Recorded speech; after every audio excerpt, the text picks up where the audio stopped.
the IDF to respond firmly and further increase the pressure on Hamas. We are in the war of rebirth, the war on 7 fronts. This war has very heavy prices, because any such loss is a world in and of itself. But we, as people who desire life, have no choice but to continue fighting for our very existence until victory. We are at a crucial stage of the campaign, and at this stage patience and determination are required to win. If we surrender to Hamas's dictates now, all the tremendous achievements we have achieved thanks to our fighters, thanks to our fallen, thanks to our wounded heroes, all these achievements will simply go down the drain. From the very beginning of the war, we have heard calls for it to end in surrender, and these calls have intensified recently. If I had given in to these calls, we would not have entered Rafah. We would not have occupied the Philadelphia Axis. We would not have carried out Operation Beeper.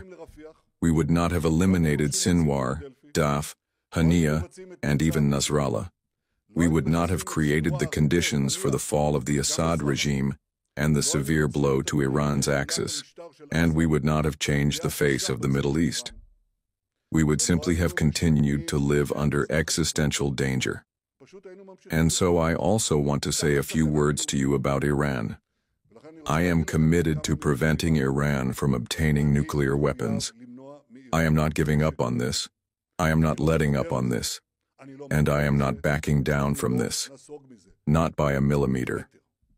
This weekend, Hamas again rejected an offer that could have led to the release of half of the living hostages still in Gaza and the return of many dead.